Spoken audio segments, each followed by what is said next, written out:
io camminavo distratto, quando sentette una botta qua ed accusai un palpito, una specie di malessere, proprio nel posto dove batte il cuore. Dopo 3 passi di volta, guarda che pezzo di figlia, uè. Così conobbi Ersilia, che tra Carnera e Venere era una cosa miese su per giù. Cupido questo ti fa, Cupido questo ti fa, me ne freccia e poi se ne va.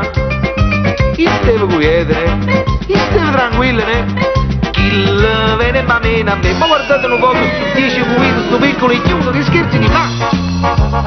Me ne freccia e poi se ne va. Impazzito d'amore, come batte questo cuore, quanto palpita d'amore. Ma che strano rumore, ma che strano rumore. Chiaccati, chiaccati, chiaccati, chiaccati, chiaccati, chiaccati, chiaccati, chiaccati. Ora mi sono ammogliato, sì, e sto facendo il marito. Ma chi? Sua femmine servizi, scopa, ricette, spolvera, lavi piatte e faccia anche il ragù.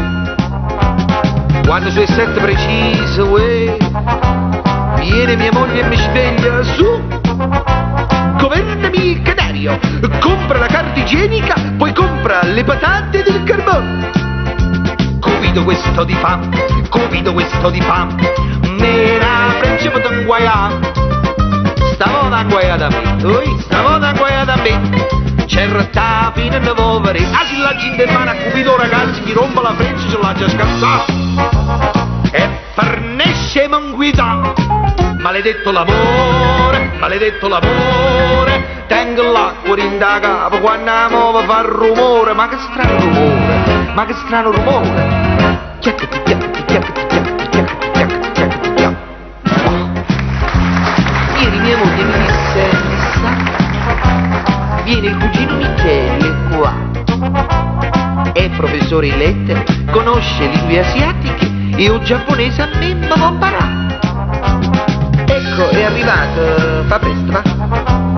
Corri in cucina e fa un brodo tu. Noi stiamo nello studio, perciò non ci distogliere. Chiudici dentro e facci studiare. Cupido questo ti fa, Cupido questo ti fa, van guidando l'umanità. Stavolta scommetto che o Giappone quieta a me. Ma guardate un po' che sta pazzino di da stanza fa la lingua che sa da imparare. E volete sentire parlare, e mi misi a sentire, e mi misi a orecchiare. Ma che lingua curiosa, così difficoltosa. Io sentivo di dire, io sentivo di fare.